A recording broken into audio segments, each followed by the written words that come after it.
ఉంగరం గుర్తుపై ఓటు వేసి అత్యధిక మెజార్టీతో గెలిపించాలని మాతృదేవోభవ అనాథాశ్రమం వ్యవస్థాపకులు గట్టుగిరి అన్నారు. యాదాద్రి భువనగిరి జిల్లా నారాయణపురం గ్రామంలో సిపిఐ పార్టీ బలపరిచిన కాంగ్రెస్ పార్టీ సర్పంచ్ అభ్యర్థి ముప్పల విజయలక్ష్మి లింగస్వామి ప్రచారంలో భాగంగా సర్పంచ్ అభ్యర్థిని కలిసి ఆయన మాట్లాడారు. ప్రజలకు నిత్యం సేవ చేసే వ్యక్తికి సర్పంచ్గా అవకాశం ఇవ్వండి అని ప్రజలకు విజ్ఞప్తి చేశారు. మానవ సేవ నమ్మి ఈరోజు తమ్ముడు ఒక మంచి పొజిషన్లో ఉండి ఊరి మీద ప్రేమతోటి నారాయణపురం ఎట్లయితే బాగుపడుతుంది, ఏ విధంగా అయితే అభివృద్ధి చెందుతుంది అని నమ్మి నాకు సంపూర్ణ మద్దతు తెలిపినందుకు తమ్ముడికి నేను హృదయపూర్వక నమస్కారం తెలుపుతున్నాను. మీ నమ్మకాన్ని ఒమ్ము చేయని తమ్ముడు, నేను మాత్రం ఈ ఊరిలో నాకు కన్న తల్లి ఉన్న ఊరు ఒకటే. నేను ఈ ఊరి రుణం తీర్చుకుంటా. మీ అందరి సహకారంతో రేపు ఖచ్చితంగా డెవలప్మెంట్ కమిటీ అనేది ఒకటి ఉంటుంది గ్రామానికి, అది వేస్తాను. మీలాంటి మేధావుల సలహాలు ఖచ్చితంగా దాంట్లో రిటైర్డ్ టీచర్స్ మేధావుల సలహాలు తీసుకొని ఖచ్చితంగా నేను ముందుకు పోతాను. ఇంకోటి మనకి ఏంటంటే ముఖ్యంగా సిపిఐ పార్టీ బలపరిచి దానికి తోడు ఎంతోమంది మేధావులంతా ఈరోజు బయట హైదరాబాద్లో ఉండి కూడా నాకు ఫోన్లు చేస్తున్నారు, మెసేజ్ పెడుతున్నారు. తమ్ముడు నువ్వు 6.5 సంవత్సరాలుగా నారాయణపురం పట్టుకొని ఒక్క ఊరితో ఓడిపోయినా నువ్వు ఊరు పట్టుకొని ఎవడన్నా ఉంటే 5 సంవత్సరాల తర్వాత చూసుకుందాలని మళ్ళీ 5 ఏళ్ళకి ఒకసారి వస్తారు. కానీ నువ్వు ఊరు పట్టుకునే ఉన్నావు, మంచి చెడుకున్నావు కనుక మీకు మీ సేవలు ఖచ్చితంగా ఊరికి కావాలి. పదవి లేకుంటేనే ఇంత చేసినావు, పదవి ఉంటే నువ్వు ఎంత చేస్తావు అని వాళ్ళు నాకు మెసేజ్లు పెట్టి ఫోన్లు చేసి స్వచ్ఛందంగా వచ్చి ఇలా నాకు సపోర్ట్ చేస్తారు. ధన్యుని తన్ని నేను మీ నమ్మకాన్ని బొమ్ము చేయను. నారాయణపురాన్ని ఖచ్చితంగా రాజగోపాల్ రెడ్డి గారి ఆశీస్సులు ఉన్నాయి కనుక మనకు గవర్నమెంట్ ఉంది, ఎమ్మెల్యే గారు ఉన్నారు, రేపు ఆయన మినిస్టర్ అవుతుండు. ఇంతకుముందు జరగని అభివృద్ధి ఈ 5 సంవత్సరాల్లో మీకు చేసి చూపిస్తానని ఖచ్చితంగా మీ నమ్మకాన్ని బొమ్ము చేయనని ఊరు మీద ఉన్న ప్రేమ నేను నిజంగా చెప్తున్నా. ఈ 6.5 సంవత్సరాల్లో నా ఫ్యామిలీ కూడా పట్టించుకోలేదు. ఫ్యామిలీలో ఫంక్షన్ అయితే కూడా వెళ్ళిపోయేది నేను. మా అత్తగారి తరఫు అయితే నా మీద విమర్శ ఉంటుంది పక్క, ఆయన రాడు అని.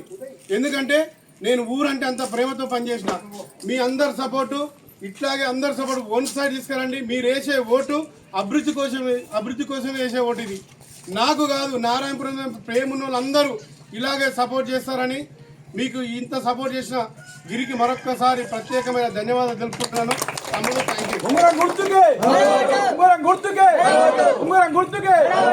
రేపు జరగబోయే 17 తారీఖు జరగబోయే ఎలక్షన్లో ఉదయం 7 గంటల నుంచి 1 గంటల వరకే ఉంటుంది.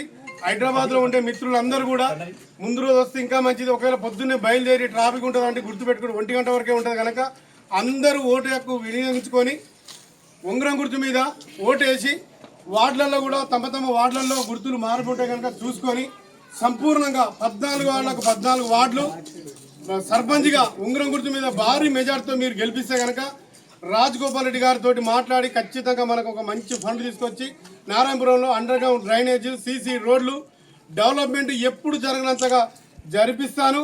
దాంతోపాటు మన తెలంగాణలోనే ఒక మంచి గ్రామ పంచాయతీగా తీర్చిదిద్దుతానని మీ అందరి సమక్షంలో నేను తెలుపుకుంటూ తమ్ముడికి మరొక్కసారి ప్రత్యేకమైన ధన్యవాదాలు తెలుపుకుంటున్నాను. Thank you. ఊరు సంస్థ నారాయణపురం మరి ఎన్నికలలో భాగంగా మరి అన్న లింగస్వామి ఉప్పల లింగస్వామి విజయలక్ష్మి గారు మరి సర్పంచ్గా కూడా పోటీ చేయడం జరుగుతుంది.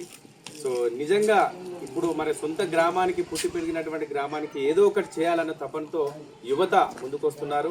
అందులో భాగంగా అన్న మరి ముందుకు వచ్చి నేను తోచిన విధంగా నా ఊరికి సహాయం చేయాలి, ఏదో విధంగా ఆదుకోవాలని గత 6 సంవత్సరాల నుంచి కూడా సేవా కార్యక్రమాలు చేస్తున్నారు. మరి అన్నలో నాకు నచ్చింది ఏంటంటే నేను రాజకీయాలకు చాలా దూరంగా ఉంటా, కానీ ఈరోజు నన్ను ఇక్కడికి రప్పించింది ఏంటంటే అన్నది ఒక సేవా కార్యక్రమం బాగా నచ్చింది నాకు. ఏంటంటే ఎవ్వరు చనిపోయినా కూడా ఏదైనా ఆపద ఉందంటే కూడా అన్న నేను ఇద్దరం పోటీ పడేది. ఖచ్చితంగా నేను వచ్చిన కాడికి అన్న వచ్చేది, అన్న పోయిన దగ్గరికి నేను వెళ్ళేది. కానీ తెలియదు అది ఒక్కటి నాకు చాలా బాగా నచ్చింది. ఈ రోజుల్లో మరి ఎవరైనా చనిపోతే అన్న వచ్చి మరి అక్కడికి వచ్చి సహాయ సహకారాలు చేసేది. అలాగే ఎవరికైనా ఆపద ఉందంటే మరి ఈ రోజుల్లో అంబులెన్స్ అంటే కూడా మరి ఫోన్ చేసిన తర్వాత అర్ధగంటకు గంటకు వచ్చేది. కానీ ఇమ్మీడియట్లీ కొట్టిన నిమిషానికే మన నారాయణపురంలో ఏ ఆపద ఉన్నా కూడా అంబులెన్స్ తక్షణం ఇంటికి వచ్చి మరి ఆ యొక్క పేషెంట్ని హాస్పిటల్కి కావచ్చు ఇంకెక్కడికైనా పంపించడానికి అదొక కార్యక్రమం చాలా బాగుంది. మరి ఇప్పుడు ఉన్నటువంటి సమాజంలో యువత ముందుకు రావాలి. మరి మనం కొన్నేళ్ల నుంచి కూడా చూస్తున్నాం సమాజంలో రాజకీయం అంటే ఏదో రకంగా నడుస్తూ ఉంది. అలా కాదు, మన నారాయణపురాన్ని మోడల్ గ్రామంగా తీర్చిదిద్దుతాడని ఒక నమ్మకంతో మరి అన్నని వాళ్ళు పార్టీ తరఫున ఎన్నుకున్నారు. ఆ నమ్మకాన్ని ఒమ్ము చేయకుండా మరి ప్రతి ఒక్కరు కూడా 14 వార్డులకి 14 వార్డులు గెలిపించి అన్నని కూడా భారీ మెజార్టీతో గెలిపించి మన నారాయణపురాన్ని 6 సంవత్సరాల క్రితం ఎట్లుంది, 6 సంవత్సరాల తర్వాత ఎట్లా ఉందని ఒక్కసారి చూపించాలని తెలియజేసుకుంటూ మరి ఈ యొక్క పార్టీ పరంగా మరి ఎవరైతే నువ్వడ్డారో మరి మెంబర్స్ మా సతీ కావచ్చు, అలాగే అన్నలు 14 మంది ఉన్నారు. వారందరికీ కూడా నా తరఫున ప్రత్యేకంగా ధన్యవాదాలు తెలియజేసుకుంటున్నాను. చాలా